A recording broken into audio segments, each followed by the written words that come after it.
Hello and welcome to another vintage Schumacher RC video. In this one, Mr. Viewer, we will be building a differential. And the good thing about this differential is that it's an exact reproduction of the original. And I mean exact. There's not a lot in it. I mean, if you wanted to pick the bones out of it, you could probably find a slight difference in the molding of the plastic, but otherwise exact. But anyway, that's not the point of the video. We are going to construct, and I'm going to give you a little bit of insight. If you've got any original vintage parts, or like differential parts, that you might be thinking, can I upgrade original vintage parts? And if you keep watching and you stay tuned to the rest of this video, you will be able to see. And it's quite an eye-opener. It is very, very helpful to any upgrades you might want to do to other cars. I mean, it's no, it's good. It's good stuff. But anyway, I've had a couple of issues with my model. Unfortunately, when I tried to do the back end, I wanted to put the wishbones on, but I couldn't because I had two the same. I had two left. I thought I couldn't believe it. Just my luck to receive two left wishbones. But never mind, Mr. Schumi has sorted me out on that issue, and now I have a left and a right. But anyway, I wanted to show you this. This is an original diff from, I believe it was from a Cougar 2 racing, I think, not racing, or was it a sport? But anyway, they had the both plastic gearbox in it without any bearings. They had the brass bushers. So I did manage to get some bearings, but then I struggled to get the alloy diff plates. Oops, here we go. But anyway, so I kind of shelved this. I was going to use this in my top cap project, but because I couldn't get any diff plates, I shelved it, and I had thoughts of getting the Pro diff, which they released for the Classic, but then I did get that and I put it in my other car. But anyway, sorry, I'm going on a strange tangent of stuff. But anyway, this one I've got here in my hand, this has got ceramic diff balls in, 3mm diff balls. And I will be using the diff balls, because I've got a bag there on the bench, in my works differential. But if you don't have spares and you think to yourself, I want to buy another diff kit, because these are awesome. Schumacher are selling them on their website. The whole kit, £29.99, and it's U8942, and you get the whole kit to build the whole diff. But anyway, so I'm going on a slight tangent on what I'm showing you. This is an aluminium plate going into an original gearbox, obviously, if I remember to put a bearing in it. So this shows that the parts are absolutely amazing. They fit like gloves. They really do. Look at that. Marvelous. Absolutely marvelous. So I've already bought some diff plates and other bits and bobs to build my Top Cat gearbox, which I'm looking forward to doing. Very much so, actually. Very much so. So anyway, let's just get this one done. Let's get this out of the way. I just wanted to show you what was possible. So if you've got any, let's just recap. If you've got any old vintage parts, the new works parts are absolutely fantastic reproductions. So if you need any, dip your bread, people, because they fit perfectly. I'm just going to put this back together so I don't lose the bits. Get this out of the way and carry on with the build. Don't want to mess about too much. I just wanted to I know, because a lot of people are out there might have old vintage parts that they want to upgrade, and it is possible. It is possible to do that, which is awesome news, really. Awesome news. But let's just get this out the way. Get it out the way. Let's get on. So that's it done. I've showed you, made this video slightly longer than it should have been. I think it might have been worth it.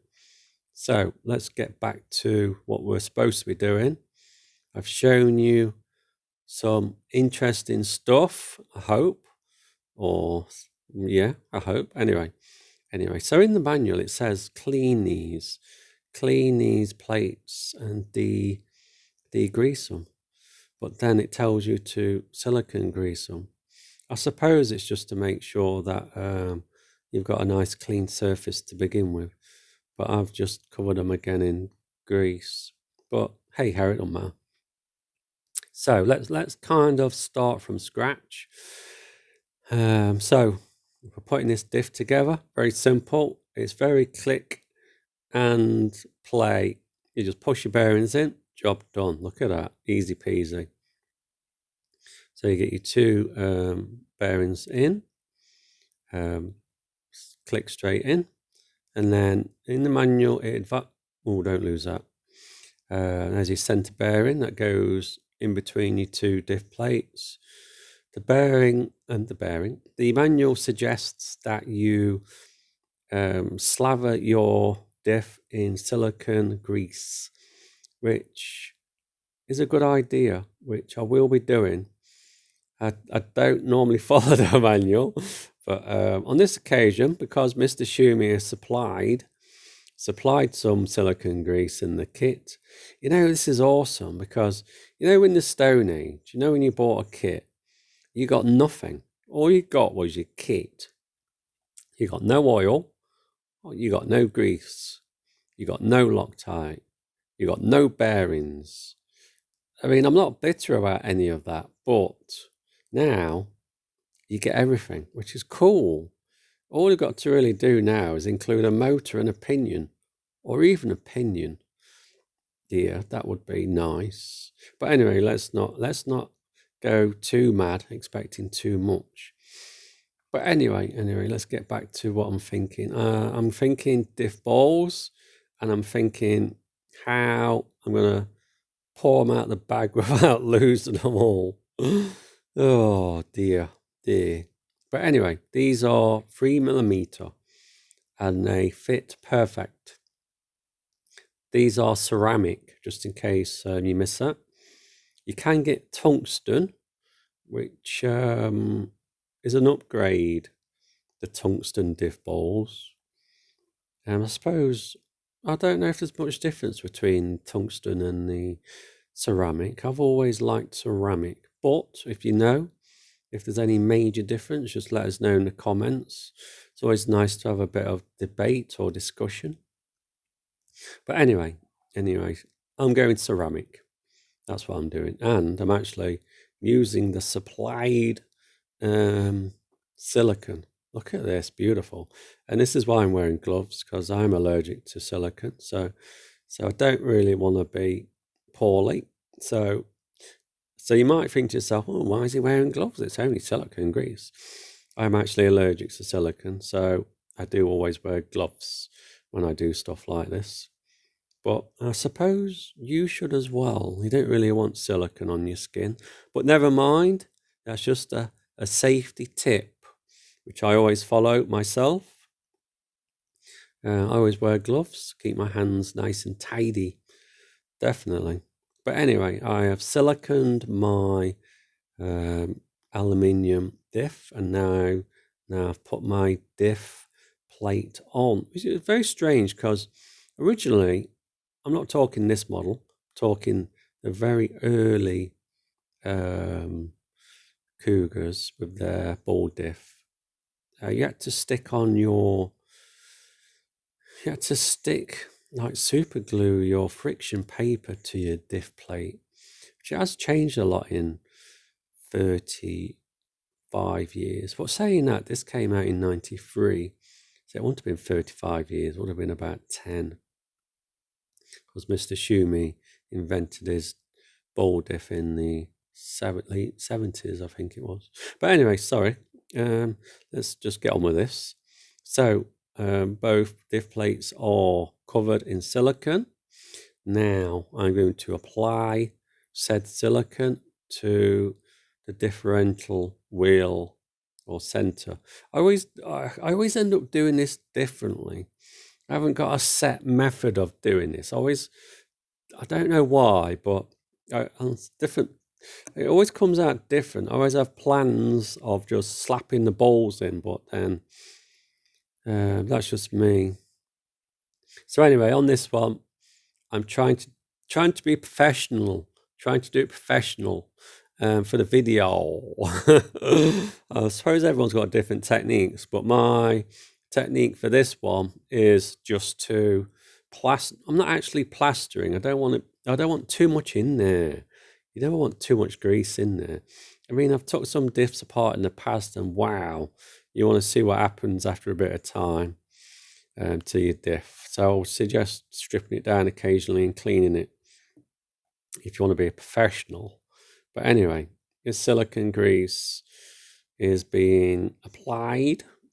What do you call it? Liberally. I'm putting plenty on anyway. What I'm doing is I'm trying to be clever. I'm filling the holes with the silicone grease so I don't have to grease both sides, because what will happen is the silicone will go through the hole when I put the ball in. So technically all you want to do is grease the balls, not absolutely everything, or not too much anyway. So anyway, I say anyway. So I'm putting plenty on. They give you look how much they give you in the kit. Look at all that. Look how many diff kits you can put together with all that silicone grease. And don't forget, it's free. It's in the kit. That's awesome. Awesome. Never saw the day that Mr. Schumacher would give you actual grease and oil and Loctite. I mean, I'm not bitter about that. I mean, I bought my Cougar back in 1990. And I remember thinking when I wanted to build stuff, I thought, well, I ain't got any Loctite. And then I thought to myself, well, I ain't got any shocker oil. And then I thought, I ain't got any bearings either. Oh dear. But anyway, let's not be bitter. Let's look forward, not backwards. And look at this awesomeness we've got. This awesomeness. Really pleased that they replicated this differential exactly. It is very good. It's a very nice. I wonder if sales of Pro Diffs will go down now they are selling this, because it's like half the price. Because if you look at the Pro Diff for, say, the Cougar Classic and the Top Cat Classic, the Pro Diff was, or is, I think it's over £60 now, I'm not sure. And this will take a brushless motor. So what do? Do you buy one of these, or do you buy Pro Diff? But you do get the lay shaft with the Pro Diff, I suppose. But they're only what, $12.99 for a lay shaft for a modern. What is it? Don't think the free plate clutch fits. I'm not sure. I've not tried that yet. But I've got a clutch ready to go on when my lay shaft turns up. But the actual vintage clutch isn't that bad, isn't that bad. That is, again, another exact replica of the original. So if you ever needed parts that you'd lost or misplaced for your original vintage clutch, the works clutch is an exact replica, same as the lay shaft. So this whole gearbox, say if you were restoring a team Cougar 2, which you would do because this is exactly the same.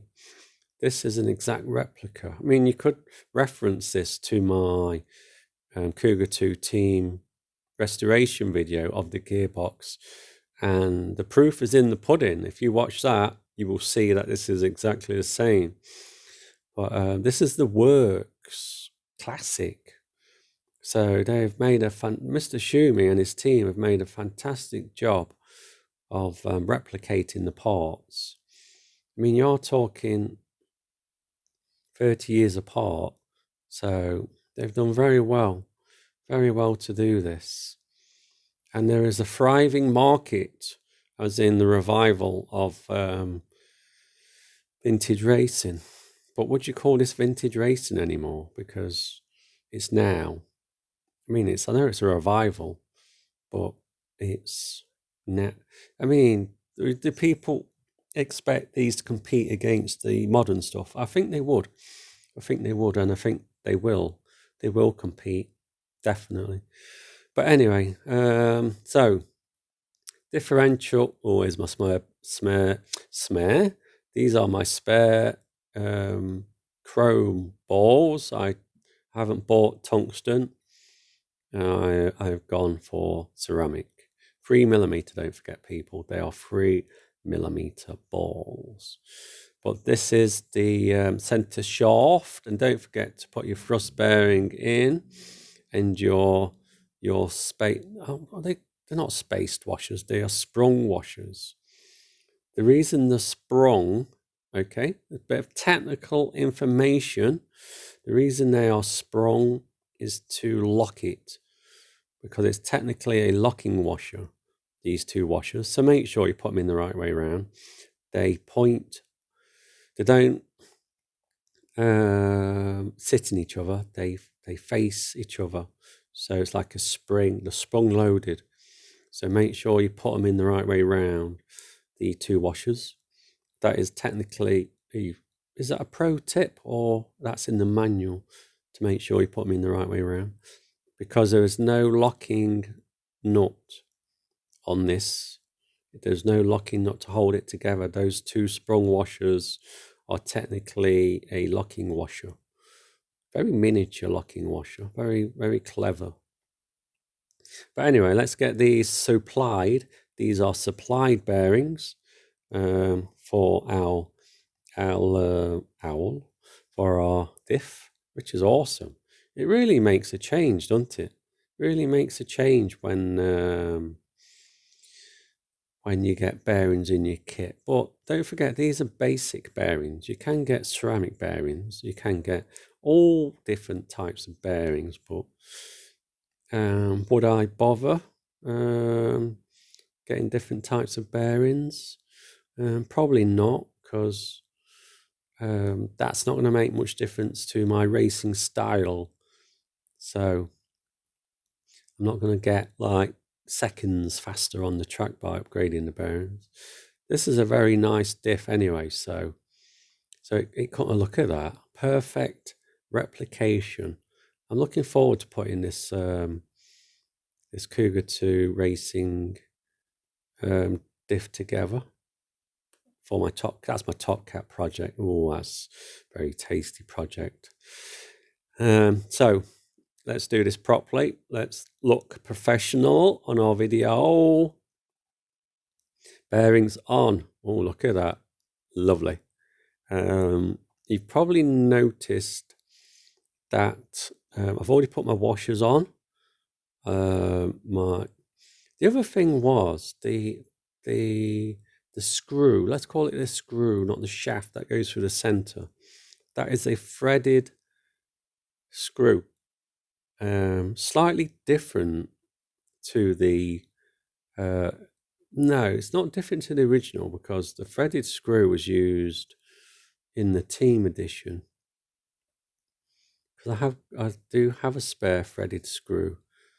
So that tells me that was original in the team edition and the other Cougar 2 editions. But anyway, let's not digress too much and use more supplied moly grease. Or you can't beat supplied supplied grease and oil. Can't beat it. I suppose I'm still bitter that I never got anything in my original kits. I'm not that bitter. I'm not that bitter. Just I reminisce too much on what I didn't get, and I'm just very happy that you don't have to buy extra stuff to put your kits together nowadays, which is a bonus, I think. I think it was an eye-opener when I opened my original Cougar box and I started putting it together. I didn't have anything. I had to go out, buy stuff. But anyway, like we say, we are applying moly grease to this thrust bearing. Not putting too much on, but I think this side is not sealed. The sealed side is where the nut goes. So apply plenty. I didn't apply too much. I just applied enough that I thought would be necessary, to be fair. It's very good stuff into this moly grease, as long as you don't get it on your fingers, which I'm trying to avoid, to be fair. Trying to avoid. Normally very careful about getting any oils or greases on my fingers. Don't like it. But anyway, let's get these on. Finding everything in this kit seems to be a tight fit. I mean, I was just expecting that screw to drop straight in. Or I should say the thrust bearing. I think it's the thrust bearing that's stopping it from going in. So I think it just got snagged on the side. I've noticed there is a bit of a burr on the side of that joint. I think it got snagged on that. Very unlucky. Let's try and stop the bearing from dropping off, which tells us that's a nice fit on there. It's not too tight. So remember to put your nut in your end cap. Remember, it's not a locking nut. A locking nut will not fit. It's a basic threaded nut. So if you do not put your locking washers on the opposite end, you will have issues. Do not forget to put your washers on, because that is the basis of the whole system working. They are locking washers. I'm going to call that a pro tip. Don't forget, it's in the manual. Get them the right way round. They push against each other. They do not sit in each other. So when you tighten it down, it pushes apart. That's how it works. Technically, a very clever little locking washer. Very good idea, actually, from Mr. Schumi. Speeded this bit up because you don't want to see me struggle to get this in. And this is another, would you call this a pro tip? I'm not sure. I think it tells you in the manual that you need to tighten your diff all the way and then release it by quarter of a turn. But technically, if this is your first build, and you've not done this before, make sure it's nice and tight. But you will notice it slipping when you first power it up if it's not too tight. So make sure it's nice and tight. Give it quarter of a turn to release it. You should be able to feel it, but if you can't feel it and this is your first build, then just release it, say a quarter to half a turn. It's mainly to do with the clutch setup. So the clutch setup and the ball diff work together, but you've got to remember to make sure the ball diff is tight enough to make the whole system work. So if you've got this far, people, thank you very much for watching. And I think that's about it for this video. This is just insight into the ball diff, the building, the constructing, and looking at the options for upgrading old vintage parts. So Thanks for watching, people, and laters.